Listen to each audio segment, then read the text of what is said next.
Global migration. It's a phenomenon witnessed since the dawn of time. People move.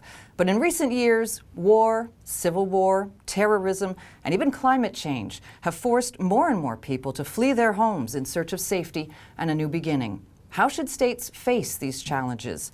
How have nations handled major migrations in the past? And how should we prepare for the growing numbers of migrants expected in the future? I'm Jacquie Rourke. Welcome to McGill Talks. We've assembled a panel of experts to discuss. Laura Madokoro is an assistant professor in the Department of History and Classical Studies at McGill.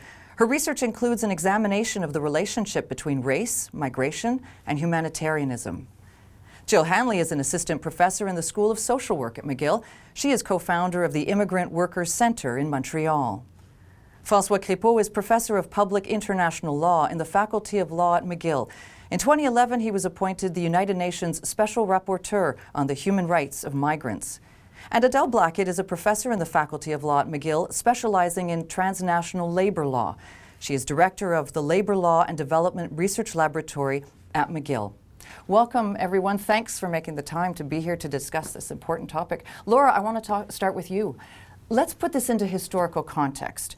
Right now, we're seeing a major crisis in Europe, stemming from the Syrian war primarily. How does this fit in with history, with other migrations, and how they've been handled in the past? Well, this is certainly one of the larger refugee movements that we've seen in recent years, and certainly since the end of the Second World War.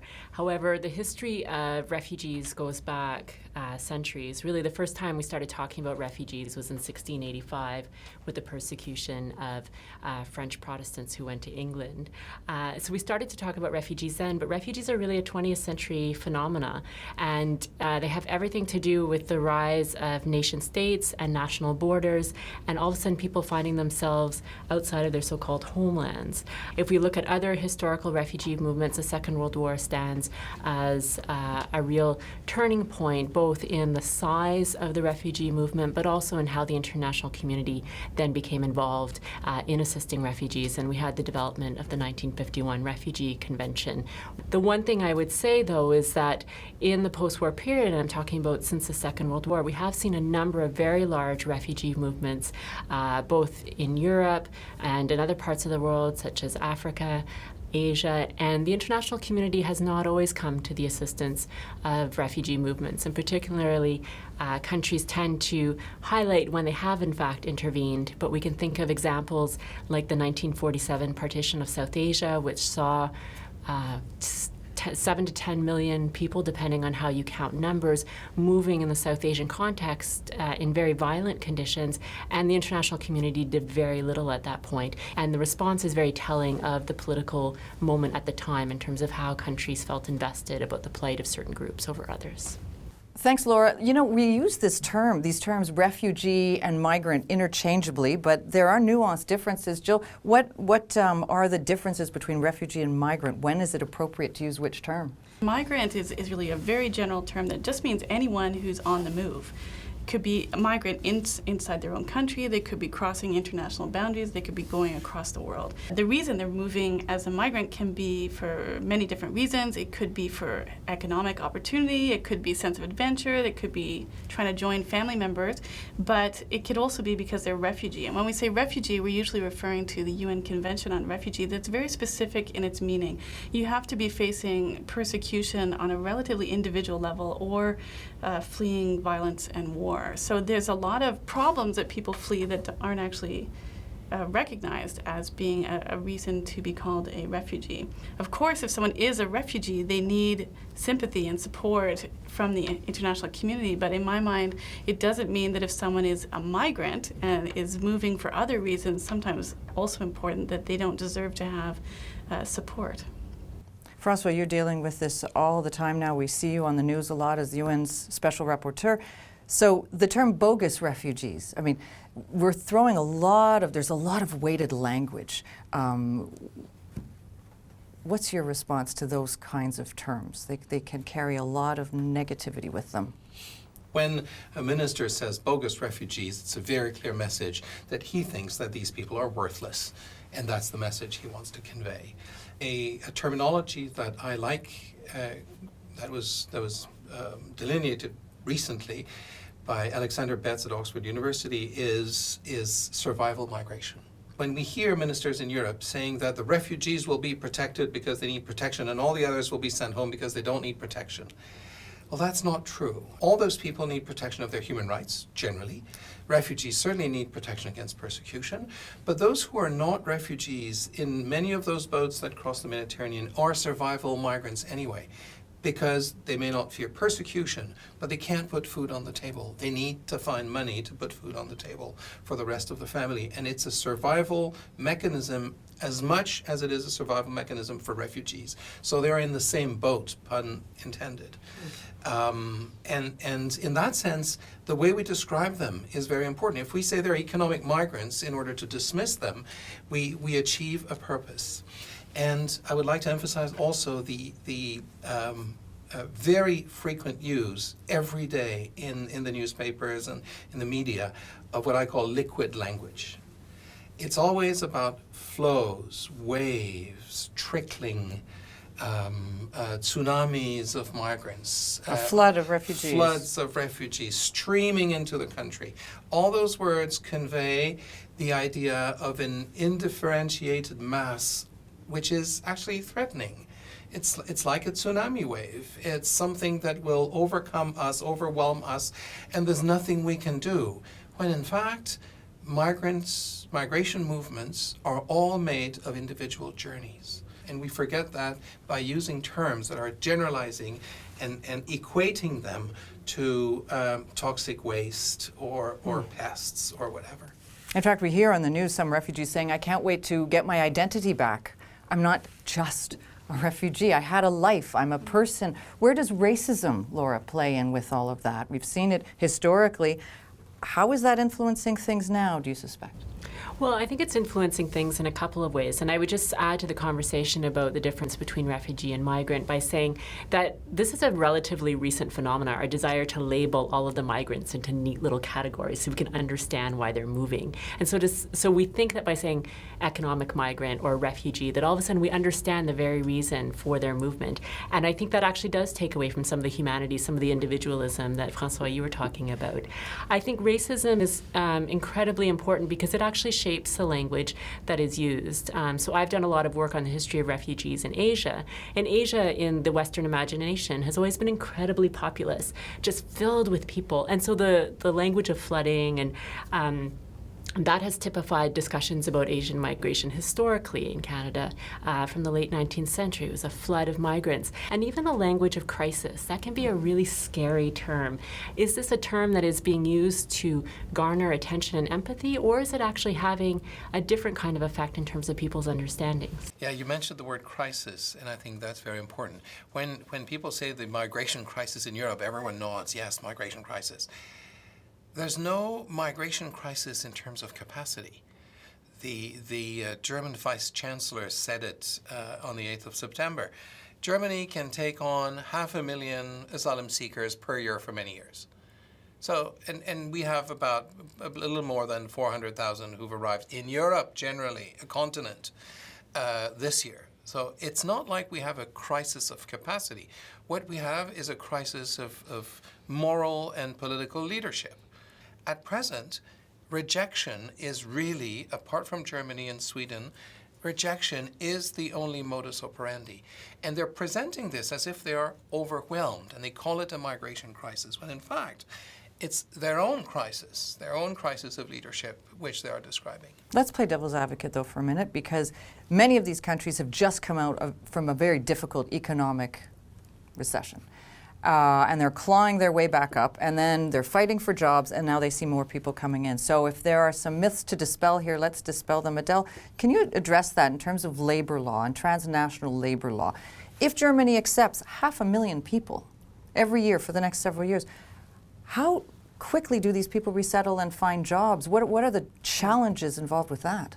So one of the really striking dimensions about Germany's acceptance of so many migrants is that the business community came out very strongly in favor of accepting migrants. One of the myths is that, of course, migrants haven't been coming for a long time. It's terrible to say, but the Mediterranean crisis is not a new crisis at all. If we use the language of crisis to start off with, it is a situation that has been documented for well over a decade. And what has happened is that so many of these people have remained undocumented. Some use the language of illegal, meaning having no status formally.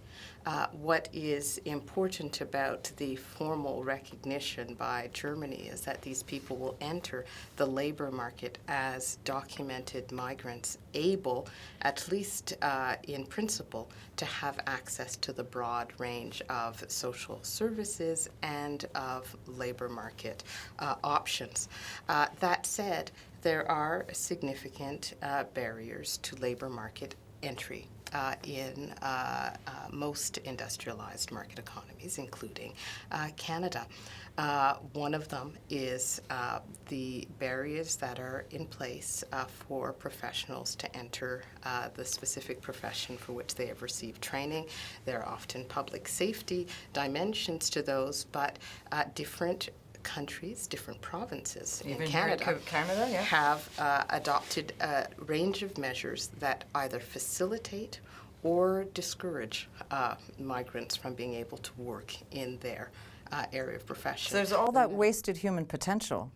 So there's People who are engineers or dentists and they're Or coming over and they can't work. Is that something that can be fixed by states? That is something that most definitely can be fixed through measures that facilitate recognition of diplomas, to facilitate entry.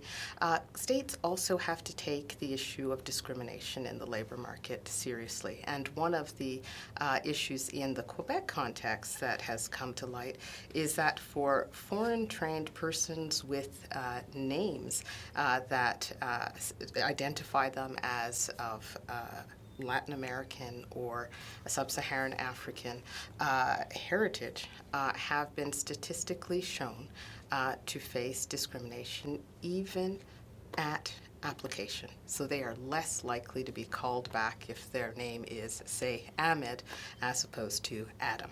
Countries like Canada that are destination countries for migrants of many different types seek to have migrants in order to replenish the labor force. And across Europe and North America, we have aging population. There is a need for workers to come. But the government of Canada, for example, has just complexified the different channels people can use to come in. It's become more and more difficult to come to Canada as a refugee. And what we see is many people who need to leave their country of origin for UN Convention refugee reasons or for survival migration kind of reasons find all the other ways to get in that they can. So now we have the temporary foreign worker program that's exploded. Many people on that might have come as refugees in other times.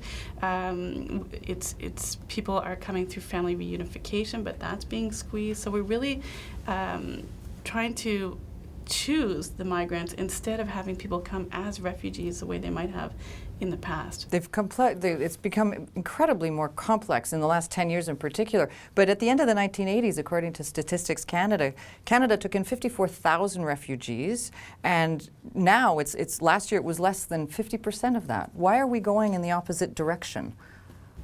I think it is related to this view of uninvited refugees being a risk to security here in Canada and a desire to select who's perceived to be the most valuable to our economy.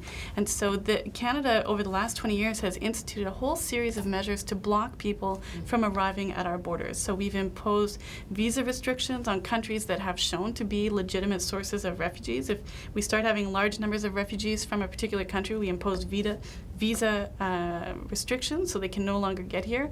We have screening in the airports overseas so that people cannot get here without a visitor's visa, and you can't go to an embassy overseas and tell them I'd like to come to Canada to request refugee status, because that'll be a reason for them to refuse your visitor's visa. As you advocate for the United Nations, Francois, you've said that what all these hurdles and barriers do is drive it all underground and facilitate smuggling and all that stuff.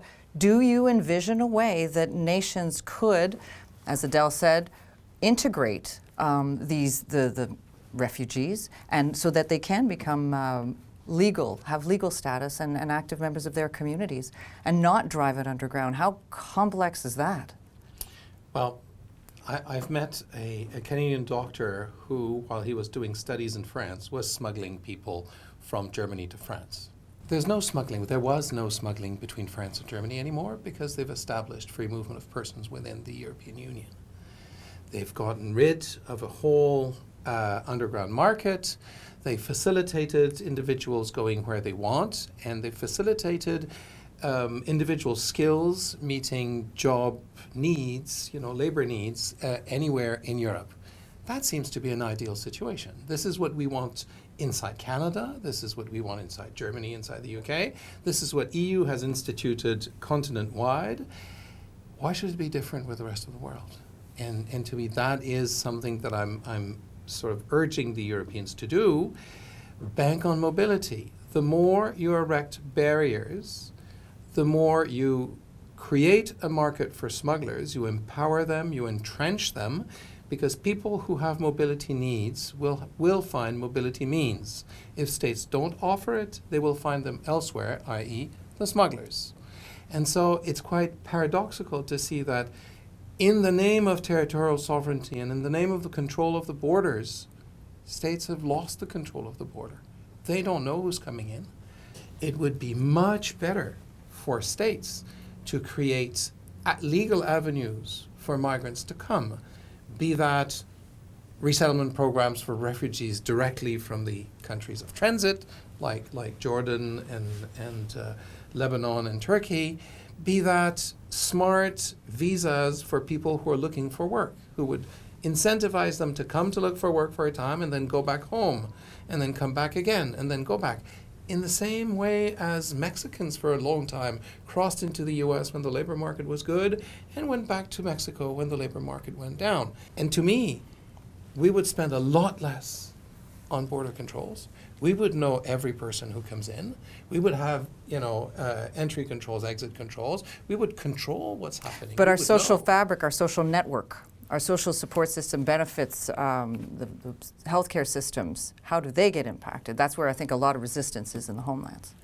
Can I jump in? Sorry, and just this whole question of statistics and then the impact on systems. I think that there's a sense that, Canada is the most desirable country in the world, and surely everyone just wants to come here. And Francois, your point about mobility, I think it really speaks to the fact that when migrants move, whether they be refugees or whatever language we use, they're moving based on familial, community networks. Sometimes they resort to smugglers because they have no other kind of support. But it's a very, very networked kind of movement. I think that we need to get out of a mindset that it's all about migrants wanting to go to the most affluent place or the most, we're all very proud of our country, so we think that everyone wants to come to Canada. But in fact, migrants are making decisions based on all kinds of factors. And I would just caution against placing too much onus on, we have a social welfare system, so they're going to come here and use it. Well, that's not necessarily the motive behind. So I think if you go back to ask Syrians, for example, what would they really like? They wouldn't like to have asylum. They would like to be able to stay where they are. And they have ideas about what could be done to help them stay there. The interesting part about the Indo-Chinese movement was that 50% of the sponsorships were private sponsors. So these were community groups who got financial resources together and committed to supporting a refugee for their first year in Canada. So that meant there was a tremendous investment for that first year to make sure that refugees were not left to their own devices, that they had very intense community support, and that made a huge difference. So what should Canada be doing differently? What should the international community be doing differently? Where are the ideas? There's a lot of resistance to bringing in a lot of people, as we've seen, because they're worried about how to integrate.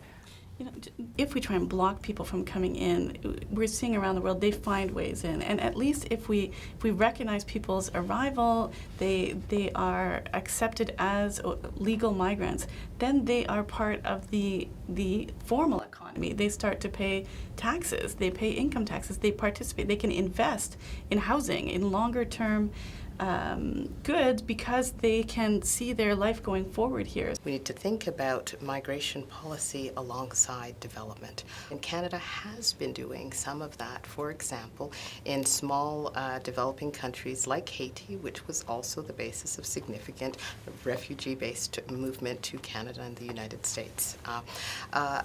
By supporting the development of industry and quality labor standards alongside those. And this is being done with the involvement of international organizations like the International Labour Organization. The EU is struggling to do just that. So to expand that even further and add more states just makes it just that much more complex. How likely is this, Adelle? We have created a system that makes it much easier, frankly, for goods to cross borders than for people, right? We've created all of the disincentives and made migration precarious. It doesn't need to be precarious, but that will require international solidarity, it will require coordination, and it will require leadership. And Canada is particularly well placed to provide that kind of leadership because we have been built on the basis of migration. I feel like Canada's really at an important crossroads right now where we do have this history of welcoming people as permanent immigrants, but we have now surpassed permanent immigration with temporary immigration, and our temporary foreign worker program has a lot of restrictions on people's movements and choice making and their ability to look long term into the future. So I think we have some responsibility here in Canada also to push back against that and say, no, we don't want to keep people in these precarious statuses. We want people to be able to come, to feel secure, to be able to look forward, and to be less punitive and restrictive in our immigration measures. So what arguments are there to support that kind of free, great analogy? We've got free trade for goods, but not for people. Where are the statistics? Where are the examples that show that it's beneficial for states to do that? Statistics are all over the place.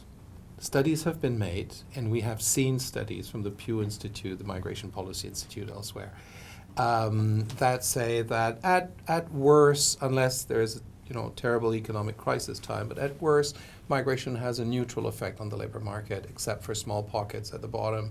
But at best, migration has a positive effect on the labor market and unemployment figures. And we've seen that migrants don't steal jobs, and we have studies. I mean, the studies are out there. The problem we have, again, is a political problem of representation of migration. The issue we have is that migration policies are made by citizens, and that migrants never participate in the debates of migration policies. Try to think about policies about women where women would be excluded from the debate. So these migration policies are carried by politicians who cannot gain anything of speaking in favor of migrants because migrants don't vote. And so we have policies that are carried by political discourses based on fantasies, threats, stereotypes, prejudices that are not dispelled, disproved. Like migrants steal jobs, migrants bring in insecurity, migrants are terrorists. All these things that circulate and that mainstream politicians do not dare contradict because of the fear of losing ground to the nationalist populist movements in their countries. And so it's very refreshing to see politicians in Germany coming out and saying things that are actually utterly contradicting those fantasies, nationalist populist fantasies, saying that we can take in 500,000 migrants. That's extraordinarily refreshing. That's new. That's a sea change in how migrants are represented. And therefore now, I think in Germany, thanks in particular to the private sector, as you mentioned, there's now political space to bring in those studies that exist out there in universities, in research centers, in think tanks, and bring them into the debate and discuss them.